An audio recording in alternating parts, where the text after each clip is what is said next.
Associations, ಆಮೇಲೆ ದೇವರೇ BET ಇಂದ ಬಂದಿದ್ದಾರೆ, HM ವೆಂಕಟೇಶ್ ನೈಜ ಹೋರಾಟಗಾರ ವೇದಿಕೆ ಆಕ್ಚುಲಿ, ಆಮೇಲೆ ಜಗದೀಶನ್ ಸರ್ ಸಿಟಿಸನ್ಸ್ ಗ್ರೂಪ್ ಆ ಕಡೆಯಿಂದ GKVK ಕಡೆಯಿಂದ. ಅದರಿಂದ so happy to tell you ತುಂಬಾ ಒಂದು ವಿಶೇಷವಾದ ವಿಚಾರ, ಸ್ಟೂಡೆಂಟ್ ಅಲ್ಫಿಯಾ ಅಂತ ಹೇಳಿ ಕೂಡ ಜಾಯ್ನ್ ಆಗಿದ್ದಾರೆ ಆಕ್ಚುಲಿ. ಯಾಕಂದ್ರೆ ಆ ಜಾಗ ಬಿಲಾಂಗ್ ಆಗೋದು ಸ್ಟೂಡೆಂಟ್ಗಳು, ಅವರು ಮೊನ್ನೆ ಒಂದು ಟೆಲಿವಿಷನ್ ತುಂಬಾ ಮಾತಾಡಿ ಅದು ತುಂಬಾ ವೈರಲ್ ಆಗಿದೆ. ಸೊ ವಿ ಇನ್ವೈಟೆಡ್ ಟು ಅವರು ಏನ್ ಅನ್ಬೇಕಾದ್ರೆ ಅವ್ರದೇ ಜಾಗ ಆಕ್ಚುಲಿ. ನಮಸ್ಕಾರ, ನನ್ನ ಹೆಸರು ವಿಜಯೇಶ್ ಅಂತ ಹೇಳಿ, ಪ್ರಾಜೆಕ್ಟ್ ವೃಕ್ಷ ಫೌಂಡೇಶನ್ ಪ್ರೆಸಿಡೆಂಟ್ ಆಕ್ಚುಲಿ. ಆಲ್ರೆಡಿ ನಾನು ಇಂಟ್ರೊಡಕ್ಷನ್ಸ್ ಮಾಡಿದ್ದೀನಿ. ಇಲ್ಲಿ ಸೇವ್ GKVK ಉಳಿಸಿ ಅನ್ನೋ ಒಂದು ಕ್ಯಾಂಪೇನ್ ನಾವೆಲ್ಲ ಇಲ್ಲಿ ಭಾಗಿದಾರರಾಗಿ ಬಂದಿದ್ದೀವಿ ಅಂಡರ್ ಪ್ರಾಜೆಕ್ಟ್. ಏನಾಗಿದೆ ಅಂದ್ರೆ ಇಲ್ಲಿ 900 ಮರಗಳು, ನಿಯರ್ಲಿ 1000 ಮರಗಳನ್ನ ಕಡಿಬೇಕಂತ ಹೇಳಿ, ಕ್ಯಾಶ್ಯೂ, ಮ್ಯಾಂಗೋ, ಆಮೇಲೆ ಮೆಲಿಯಡ್ ಇದೆಲ್ಲ, ಇದು ಜರ್ಮ್ ಪ್ಲಾಜಾ. ಇದನ್ನೇನ್ ಮಾಡ್ತಾರೆ ಅಂದ್ರೆ ಇಲ್ಲಿಂದ ಎಲ್ಲ ಮರಗಳನ್ನ ತೆಗೆದು ಇದನ್ನ ಮದರ್ ಟ್ರೀಯಿಂದ ಏನ್ ಮಾಡ್ತಾರೆ, ಅದನ್ನ ಬೇರ್ಪಡಿಸಿ ಇದನ್ನ ರೈತರಿಗೆ ಇದನ್ನ ಸ್ಪ್ರೆಡ್ ಮಾಡುವಂತ ಕೆಲಸಗಳು ಆಗ್ತಾ ಇದ್ದಾರೆ. ಇದು ಲೈವ್ ಲ್ಯಾಬ್ಸ್. ಇದ್ರ ಪಕ್ಕದಲ್ಲೇ ಏನಿದೆ ಅಂದ್ರೆ ಫ್ರೂಟ್ ಒಂದು ಗಾರ್ಡನ್ ಕೂಡ ಇದೆ ಆಕ್ಚುಲಿ. ಸೊ ಇವ್ರು ಏನು 5 ಎಕರೆಗೆ ಇದು ಮಾಡ್ಬೇಕು ಅಂತ ಹೇಳಿದ್ರು, ಅಲ್ಲೇನಾದ್ರು ಇವರು ಮರ ಕಡ್ದು ಮಾರ್ಕೆಟ್ ಮಾಡ್ತೀನಿ ಅಂದ್ರೆ ಗಾರ್ಬೇಜು, ಪೊಲ್ಯೂಷನ್ ಇದು ಎಲ್ಲಾನು ಹೊರಗಡೆ ಬರ್ತದೆ. ಆಮೇಲೆ GKVK ಬಂದ್ಬಿಟ್ಟು ಬಯೋಡೈವರ್ಸಿಟಿ ಹೆರಿಟೇಜ್ ಸೈಟ್ ಅಂತ ಡಿಕ್ಲೇರ್ ಆಗಿರುವಂತ ಜಾಗ ಆಕ್ಚುಲಿ. ಆಮೇಲೆ ನಾರ್ತ್ ಬೆಂಗಳೂರು ಒಂಥರ OASIS ಇದ್ದಂಗೆ ಆಕ್ಚುಲಿ. ಸೊ ಇದನ್ನ ಏನಾಗಿದೆ ಅಂದ್ರೆ ಇವಾಗ ಇದನ್ನ ಬೆಂಗಳೂರಲ್ಲಿ ಮತ್ತೆ ಎಲ್ಲ ಕಡೆ ಏನಾಗಿದೆ ಅಂದ್ರೆ ಇವಾಗ ಶರಾವತಿ ಆಗ್ಲಿ, ಟನಲ್ ರೋಡ್ ಆಗ್ಲಿ, ಬೇರೆ ಯಾವುದೇ ಪ್ರಾಜೆಕ್ಟ್ ಹುಬ್ಳಿ ಮರ ಇಲ್ಲ, ಇದೆಲ್ಲ ಬಂದಾಗ ಏನಾಗ್ತಾ ಇದೆ ಅಂದ್ರೆ ಡೊಮೈನ್ ಅಲ್ಲಿ ಒಂದು DPR ಇಲ್ಲೇ ಹಿಡಿದಿರೋ ಇದನ್ನ ಎಲ್ಲ ಡಿಸಿಷನ್ ಅವರೇ ಮಾಡ್ಕೊಂಡು ಎಲ್ಲ ಸರಿ ಹೋಗುತ್ತೆ ಅನ್ನೋ ತರ ತರ್ತಾ ಇದ್ದಾರೆ. ಯಾರು ಜನಗಳನ್ನ ಇನ್ಕ್ಲೂಡ್ ಮಾಡ್ತಾರೆ ಆ ತರ ಒಂದು ಪ್ರಾಜೆಕ್ಟ್ ಅಲ್ಲಿ ಇದು ಏನು ಅಂದ್ರೆ ತುಂಬಾ ಡೆಸ್ಟ್ರಕ್ಷನ್ ಪ್ರಾಜೆಕ್ಟ್ ಇದೆ, ಡೆವಸ್ಟೇಟಿಂಗ್ ಡೆಸ್ಟ್ರಕ್ಷನ್. ಆಮೇಲೆ ಒಂದು ಓರೆಯುವಂತ ಜಾಗಗಳಿದೆ. ಸೊ ಅದರಿಂದ ಇದು ಡಿಸ್ಕಸ್ ಮಾಡಕ್ಕೆ ಈ ಇಂಟ್ರೊಡಕ್ಷನ್ ಕೊಟ್ಟಿದ್ದೀನಿ. ನೋಡೋಣ ನಮ್ಮ ಅತಿಥಿಗಳು ಯಾರ್ಯಾರು ಬಂದಿದ್ದಾರೋ ಈ ಟೆಸ್ಟ್ ನೋಟ್ ಇದು ಮಾಡೋದಕ್ಕೆ ಅವ್ರಿಗೆ ಕೊಡ್ತೀನಿ. ಮೊದಲನೇದಾಗಿ ನಮ್ಮ ಗುರುದೇವ್ ಅವರು ನಾರಾಯಣ್ ಕುಮಾರ್ ಅವರಿಗೆ ಕೊಡ್ತಿದ್ದಾರೆ. GKVK ಉಳಿಸಿ ಅಭಿಯಾನ ಆರಂಭಕ್ಕೆ ಕೈ ಜೋಡಿಸಿರ್ತಕ್ಕಂಥ ಎಲ್ಲ ಗಣ್ಯಮಾನ್ಯರು ಅಭಿನಂದನೆ ಸಲ್ಲಿಸ್ತೀನಿ. ಮುಖ್ಯವಾಗಿ ಇವತ್ತೇನಾಗ್ತಾ ಇದೆ ಅಂತ ಹೇಳಿದ್ರೆ, ಕರ್ನಾಟಕ ಸರ್ಕಾರಕ್ಕೆ ಯಾರು ಈ ರೀತಿ ಒಂದು ಸಲಹೆಗಳನ್ನ ನೀಡ್ತಾರೆ ನನಗೆ ನಿಜವಾಗ್ಲೂ ಅರ್ಥ ಆಗ್ತಾ ಇಲ್ಲ. GKVK ಅನ್ನೋದು ಇಡೀ ಒಂದು ವಿಶ್ವದಲ್ಲೇ ಅತ್ಯುನ್ನತವಾದಂತಹ ಕೃಷಿ ಒಂದು ತಂತ್ರಜ್ಞಾನಕ್ಕೆ ಸಂಬಂಧಪಟ್ಟಂತ ಒಂದು ವಿಶ್ವವಿದ್ಯಾನಿಲಯ. ಇಲ್ಲಿ ಅದನ್ನು ಮಾರುಕಟ್ಟೆ ಮಾಡಬೇಕು ಅಂತ ಹೇಳಿ ಹೊರಟಿರೋದು ಅತ್ಯಂತ ವಿಷಾದಕರ ಸಂಗತಿ ಅಂತ ನಾನು ಈ ಸಂದರ್ಭದಲ್ಲಿ ಹೇಳಕ್ಕೆ ಇಚ್ಛೆ ಪಡ್ತಾ ಇದ್ದೀನಿ. ಪ್ರತಿಯೊಂದನ್ನು ಕೂಡ ಇವತ್ತು ಒಂದು ಕ್ಯಾಪಿಟಲಿಸಮ್ನ ಮಾಡಬೇಕು ಅಂತ ಹೇಳಿ ಸರ್ಕಾರಗಳು ಹೊರಡ್ತಾ ಇದೆ. ಎಲ್ಲೋ ಒಂದ್ ಕಡೆ ಯಾವುದೇ ಸರ್ಕಾರ ಇರ್ಬೋದು, ಯಾವುದೇ ಪಕ್ಷದ ಸರ್ಕಾರ ಇರ್ಬೋದು, ಪ್ರತಿಯೊಂದು ಕೂಡ ಈ ಒಂದು ಕ್ಯಾಪಿಟಲಿಸಮ್ಗೆ ಬಲಿಯಾಗ್ತಾ ಇದೆ, ಬಂಡವಾಳಶಾಹಿಗಳ ಕೈಗೊಂಬೆ ಆಗ್ತಾ ಇದೆ ಅಂತ ಹೇಳಿ ಅನ್ನಿಸ್ತಾ ಇದೆ. ಇವತ್ತಿನ ಪರಿಸ್ಥಿತಿಗಳನ್ನ ನೋಡಿದಾಗ ಪ್ರತಿಯೊಂದನ್ನು ಕೂಡ ಒಂದು ವ್ಯಾಪಾರ ದೃಷ್ಟಿಯಿಂದನೇ ಮಾಡ್ತಾ ಇದ್ದಾರೆ.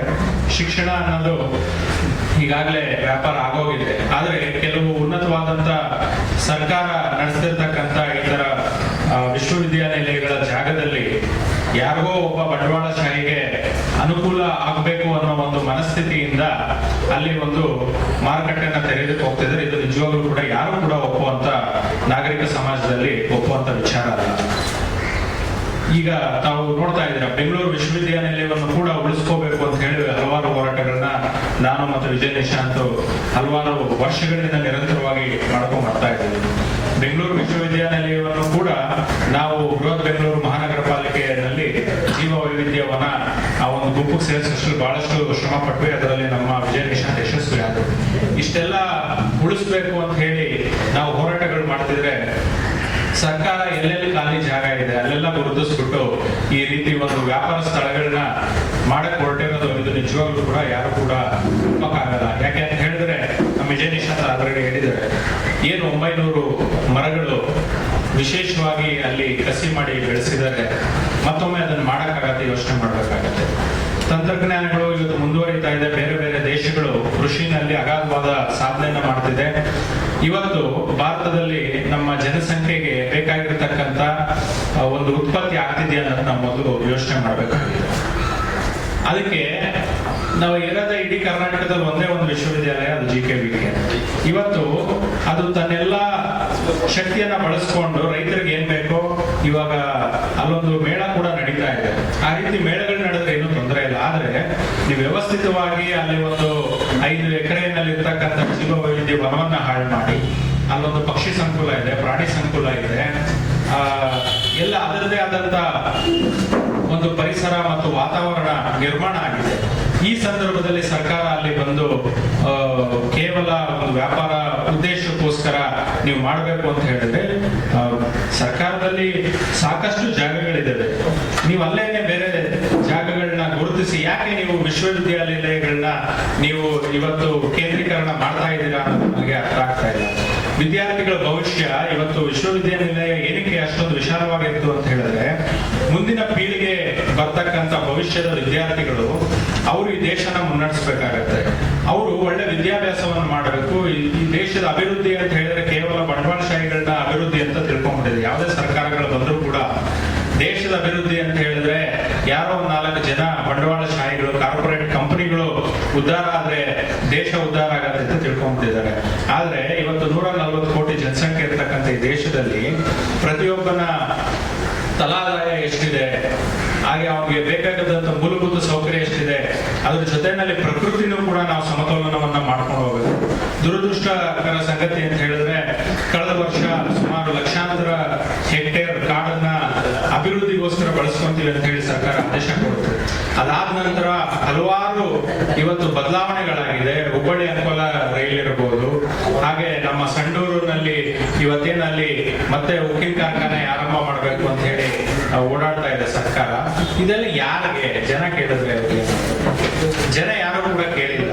ಜನಕ್ಕೆ ಇವತ್ತು ಆರೋಗ್ಯ ಸಮಸ್ಯೆ ಎಷ್ಟಾಗಿದೆ. ಬೆಂಗಳೂರಿನಲ್ಲಿ ಇವತ್ತು ಪೊಲ್ಯೂಷನ್ ಇಂದ ದಿನ ದಿನ ಕ್ಯಾನ್ಸರ್ ಮತ್ತೆ ಉಪ್ಸ, ಈ ತರ ಕ್ಷಯ ರೋಗ, ಈ ತರದವರು ಜನಸಂಖ್ಯೆ ವಿಪರೀತ ಆಗ್ತಾ ಇದೆ. ಸರ್ಕಾರ ಕೇವಲ ಜನಗಳಿಂದ ಟ್ಯಾಕ್ಸ್ ಕಟ್ಕೊಳ್ಳೋದನ್ನೇ ಒಂದು ದೊಡ್ಡ ಕೆಲಸ ತರ ಮಾಡ್ಕೊಂಡಿದ್ದಾರೆ ಹೊರತು ಸರ್ಕಾರ ಜನಗಳಿಗೆ ಏನು ಹಿಂತಿರುಗಿಸ್ತಿದೆ ಅನ್ನೋದು ಇವತ್ತು ಬಹಳ ಮುಖ್ಯ ಆಗಿದೆ. ಕೇವಲ ಚುನಾವಣೆ ಗಿಮಿಕ್ಗಳಿಗೋಸ್ಕರ ನೀವು ಹಲವಾರು ಯೋಜನೆಗಳನ್ನ ಮಾಡಿಕೊಂಡು ಹೆಸರುವಾಸಿ ಆಗಿದ್ರೆ ಅದರಿಂದ ಏನು ಪ್ರಯೋಜನ ಆಗಲ್ಲ. ಪ್ರಕೃತಿ ಉಳಿದ್ರೆ ಮನುಷ್ಯ. ಕಳೆದ 2 ವರ್ಷದ ಮುಂಚೆ ನಾವು ರೈತ ಸಂಘದವರೆಲ್ಲ ಕಾವೇರಿ ನದಿ ನೀರಿಗೋಸ್ಕರ ಹೋರಾಟ ಮಾಡಿದ್ವಿ. ಯಾಕೆ ಹೋರಾಟ ಮಾಡಿದ್ವಿ? ಇವತ್ತು ಮಳೆ ಎಷ್ಟಾಗ್ತಾ ಇದೆ, ಮಡಿಕೇರಿ ಭಾಗದಲ್ಲಿ ಮಳೆ ಎಷ್ಟಾಗ್ತಾ ಇದೆ, ಕಾವೇರಿ ಜಲಾನಯನ ಪ್ರದೇಶದಲ್ಲಿ ವಾಡಿಕೆಗಿಂತ ಹೆಚ್ಚು ಮಳೆ ಇವತ್ತು ಕಡಿಮೆ ಆಗ್ತಾ ಇದೆ. ಪ್ರತಿ ವರ್ಷ ಬಂದು ಮಳೆ ಕಡಿಮೆ ಆಗ್ತಾ ಇದೆ.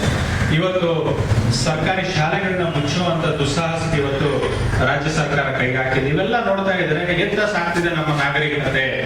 ಸ್ವತಂತ್ರ ಅಂತ ಹೇಳ್ತಿದ್ವಿ, ಪ್ರಜಾಪ್ರಭುತ್ವ ಅಂತ ಹೇಳ್ತಿದ್ವಿ, ಎಲ್ಲಾದ್ರೂ ಉಳಿದಿದೆಯಾ ಅನ್ನೋದನ್ನ ನಾವಿವತ್ತು ಪ್ರತಿಯೊಬ್ರು ಕೂಡ ಇದನ್ನ ಮನಗಾಣಬೇಕಾಗಿದೆ. ಆಮೇಲೆ GKVK ಅನ್ನೋದು ಈ ಒಂದು ಕೃಷಿ ತಂತ್ರಜ್ಞಾನಕ್ಕೆ ಮತ್ತು ರೈತರ ಮಕ್ಕಳಿಗೆ ಅನುಕೂಲ ಆಗಲಿ ಅಂತ ಹೇಳ್ಬಿಟ್ಟು ಆಗಿರ್ತಕ್ಕಂಥ ಒಂದು ಶೈಕ್ಷಣಿಕ ಸಂಸ್ಥೆ. ಅಲ್ಲಿ ಆ ಉದ್ದೇಶ ಏನಿದೆ ಅದು ಮಾತ್ರನೇ ನಡೀಬೇಕು ಹೊರತು ಬೇರೆ ಯಾವುದೇ ನೀವು ವಾಣಿಜ್ಯೀಕರಣ ಮಾಡಕ್ ಹೊರಟು ಅಂತ ಹೇಳಿದ್ರೆ ಇದು ನಿಜವಾಗ್ಲೂ ಕೂಡ ನೀವು ಪ್ರಜಾಪ್ರಭುತ್ವಕ್ಕೆ ಮಾಡುವಂತ ದ್ರೋಹ ಅಂತ ನಾನು ಈ ಸಂದರ್ಭದಲ್ಲಿ ಸರ್ಕಾರಕ್ಕೆ ಹೇಳಕ್ ಇಚ್ಛೆ ಪಡ್ತಾ ಇದ್ದೀನಿ.